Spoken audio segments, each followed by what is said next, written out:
journey through the forests of hushed appreciation, where the trees grow as big as giants' legs, over the hill of wildflowers most delightfully scattered, and through the dark swamp of half-living trees, until finally you are here, the book house beside the mountain. Please sit down and rest. Enjoy the firelight. I have something really special for you tonight.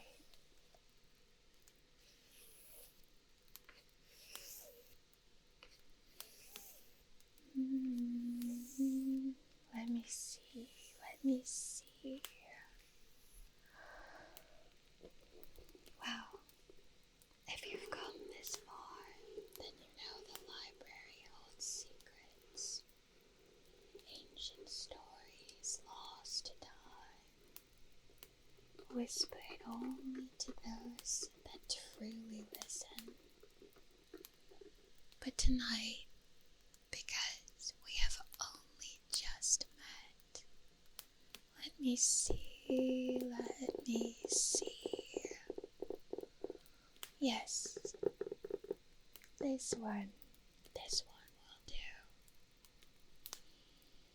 I'll tell you a tale of the world when magic was strong and the forests were ancient, and we could understand the animals.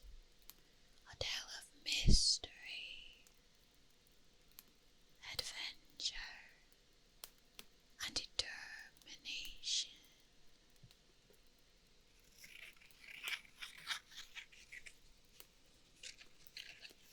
Let me just find the right page. These old books, they feel so interesting. The pages are rough because they're handmade.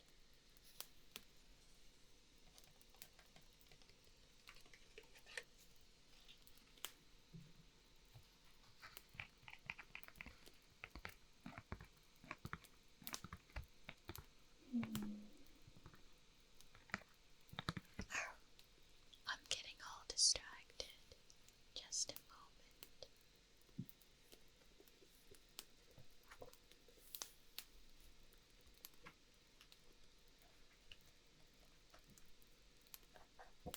Here we are. I had it marked with a ribbon.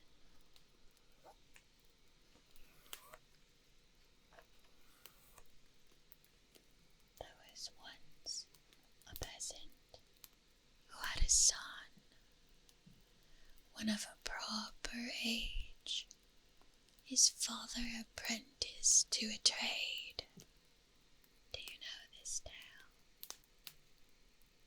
I think you do on some level.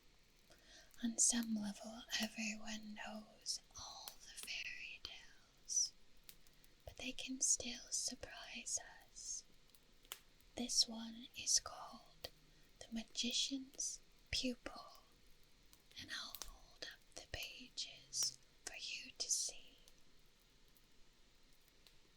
There once was a peasant who had a son, you remember from a few seconds ago,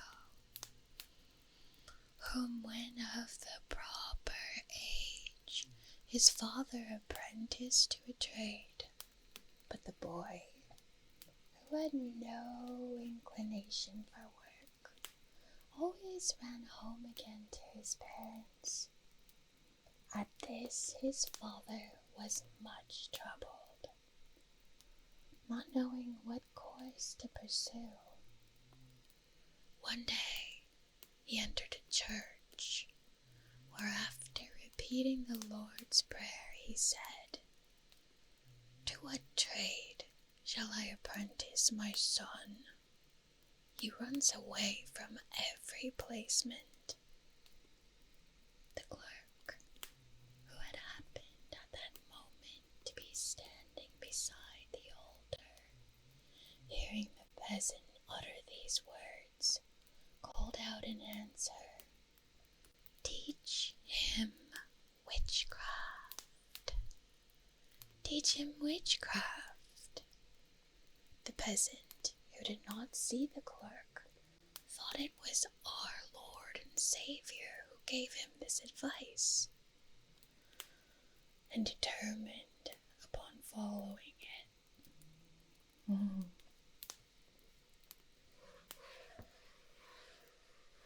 The next day, he said to his son that he should go with him, and he would find him a new situation. After walking a good way into the country, they met with a shepherd tending his flock. "Where are you going to, good man?" inquired the shepherd. "I am in search of a master who can teach my son the black arts," answered the peasant. "You may soon find him," said the shepherd. "Keep straight on, and you will come to the greatest wizard that is to be found in all the land." The peasant thanked him for this information and went on, and soon after he came to a large forest, in the middle of which stood the wizard's house. So he knocked on the door and asked the troll man whether he had any inclination to take a boy on as pupil. "Yes," said the other, "but not for a term less than 4 years, and we will make this agreement that at the end of that time you shall come, and if you can find your son, he shall belong to you. But you should not be able to discover him. He will remain in my house and serve me for the rest of his life." The peasant agreed to these conditions and returned home alone. At the end of a week, he began to look for his son's return, thinking that in this, as in all former cases, he would run away from his master. But he did not come back, and his mother began to cry and say her husband had not acted rightly in giving their child into the power of an evil one, and that they should never see him again. After 4 years had elapsed, the peasant set out on a journey to the magicians according to their agreement. A little before he reached the forest, he met the same shepherd who instructed him how to act so as to get his son back. "When you get there," said he, "you must at night keep your eyes constantly turned toward the fireplace, and take care not to fall asleep, for then the troll man will convey you back to your own house, and afterwards say you did not come at the appointed time. Tomorrow you will see 3 dogs in the yard, eating milk porridge out of a dish. The middle one is your son, and it is him you must choose." The peasant thanked the shepherd for this information and bade him farewell. When he entered the house of the magician, everything took place as the shepherd had said. He was conducted into the yard, where he saw 3 dogs. 2 of them were handsome with smooth skins, but the third one was lean and looked ill.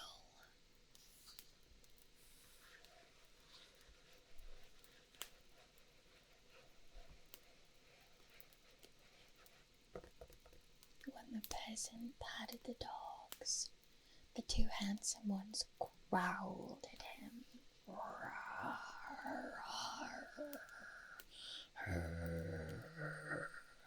But the lean one, the contrary one, wagged his tail. "Canst thou tell me which of these 3 dogs is thy son?" said the troll man. "If so, canst thou take him with thee, but if not, he belongs to me forever." Well, then I will choose the one that appears the most friendly, answered the peasant, although he looks less handsome than the others. "That is a sensible choice," said the troll man. "He knew what he was about who gave thee that advice." The peasant was then allowed to take his son home with him. So, putting a cord around his neck, he went his way, bewailing that his son was changed into a dog.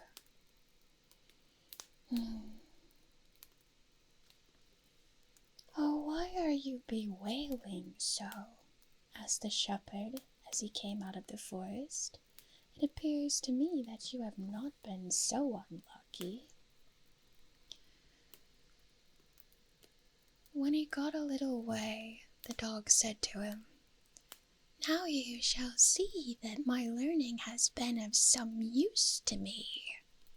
I will soon change myself into a tiny little dog, and then you must sell me to those who are coming past." The dog did as he said and became a beautiful little creature. And soon after, a carriage came rolling along with some great folks in it.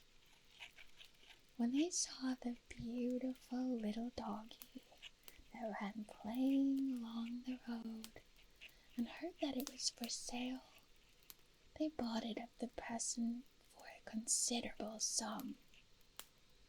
And at the same moment, the son changed his father into a hare, which caused it to run across the road, and while he was taken up by those who bought him. And when they saw the hare, they set the dog after it, and scarcely had they done so, than both hare and dog ran into the woods and disappeared. And the boy changed himself again, and this time both he and his father assumed human forms. The old man began cutting twigs, and his son helped him.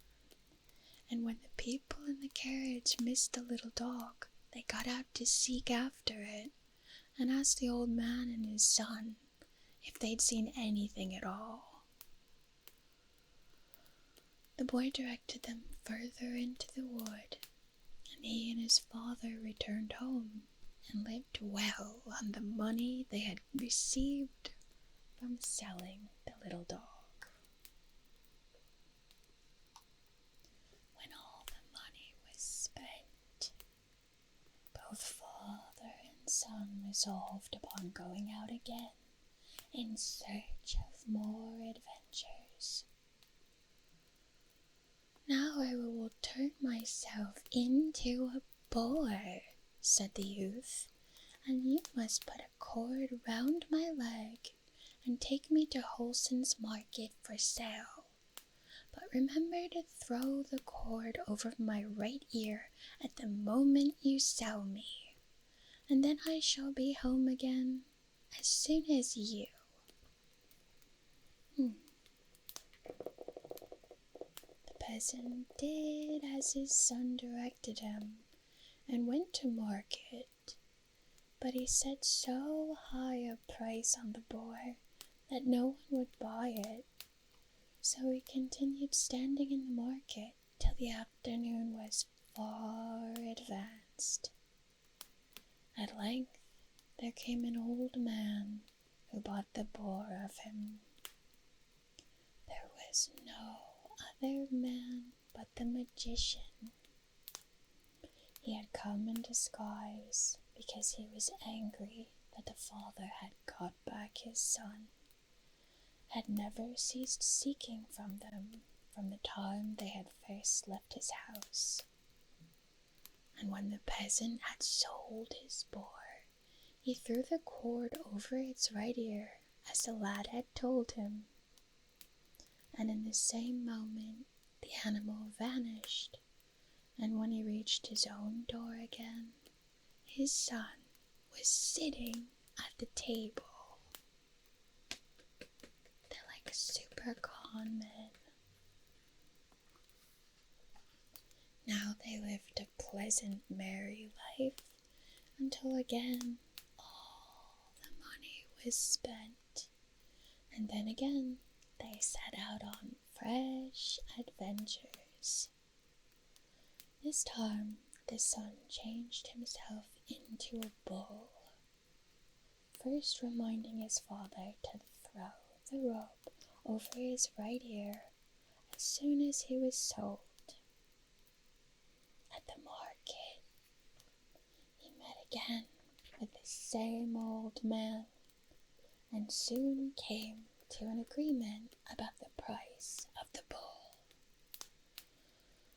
While they were drinking a glass together in the alehouse, the father threw the rope over the bull's right horn, and when the magician went to fetch his purchase, it had vanished. "Thou hast already tricked me twice," he said to the peasant, "but it shall not happen again." Before he paid, before he gave the money, he hired a stable and fastened the horse right in, so that it was impossible for the peasant to throw the rein over the animal's right ear. The old man nevertheless returned home in the hope that this time also he should find his son, but he was disappointed, for no lad was there. The magician in the meantime mounted the horse and rode off. He well knew whom he had bought, and determined that the boy should pay with his life, and the deception that had been practiced on him. He led the horse through swamps and pools, and galloped at a pace that had he long continued it, he must have ridden the animal to death. But the horse was a hard trotter, and the magician, being old, he found at last he had got his master, and was therefore obliged to ride home. When he arrived at his house, he put the magic bridle on the horse and shut him in a dark stable, without giving him anything either to eat or to drink. When some time had elapsed, he said to the servant maid, "Go and see how the horse is." and when the girl came into the stable, the metamorphosed boy, who had been the girl's sweetheart while he was in the troll's house, began to moan piteously, oh, oh, oh, and begged her to give him a pail of water. So she did so, and on her return told her master that the horse was well. Some time after, he desired her to go out and see if the horse was not yet dead. When she entered the stable, the poor animal begged her to loose the rein in the girths, which were strapped so tight that he could hardly draw breath. The girl did as he requested, and no sooner was it done than the boy changed himself into a hare and ran out of the stable. The magician, who was sitting in the window, was immediately aware of what had happened on seeing the hare go springing across the yard, and instantly changed himself into a dog and went in pursuit of it. When they had run many, many miles over cornfields and meadows, the boy's strength began to fail, and the magician gained more and more upon him. And the hare then changed himself into a dove, but as the magician quickly turned himself into a hawk, he pursued him afresh. In this manner, they flew toward a palace where a princess was sitting at a window. When she saw a hawk in chase of a dove, she opened the window, and immediately the dove flew into the room, and then changed itself into a gold ring. The magician now became a prince and went into the apartment for the purpose of catching the dove. When he could not find it, he asked permission to see her gold rings. The princess showed them to him, but let one fall into the fire. The trollman instantly drew it out, in doing which he burnt his fingers, and was obliged to let it fall to the floor. The boy now knew of no better course than to change himself into a grain of corn. At the same moment, the magician became a hen, in order to eat the corn, but scarcely had he done so than the boy became a hawk and killed him.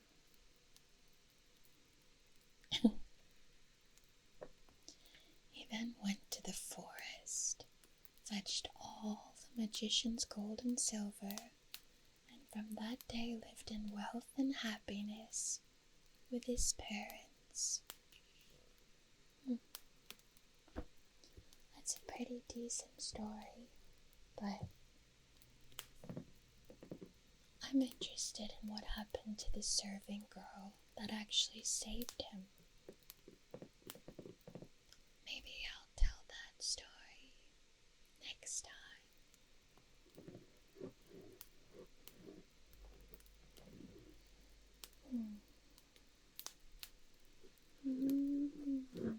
Did you feel the magic of the story?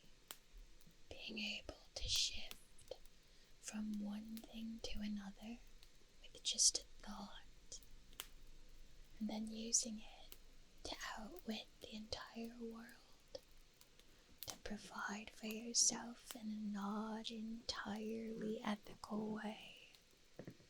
But still, it was a good trade.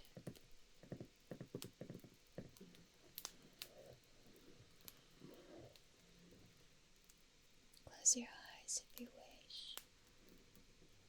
Let thoughts of the story wrap around you like the gentle embrace of midnight. I'm going to keep reading, but you can keep me company if you want.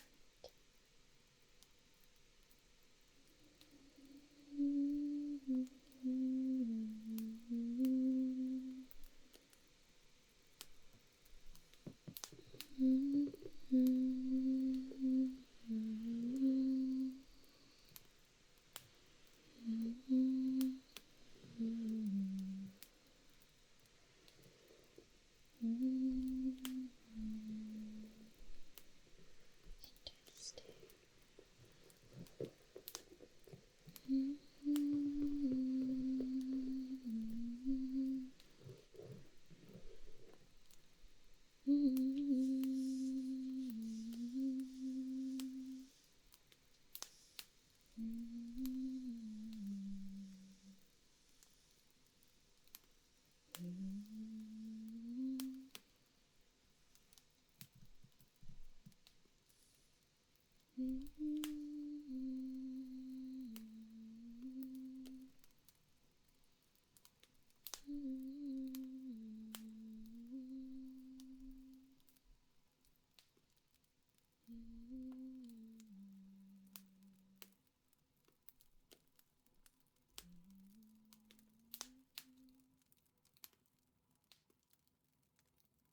If you're enjoying my content, please help me grow by liking, sharing, subscribing, or adding a little comment, just a tiny heart, or anything you feel like saying.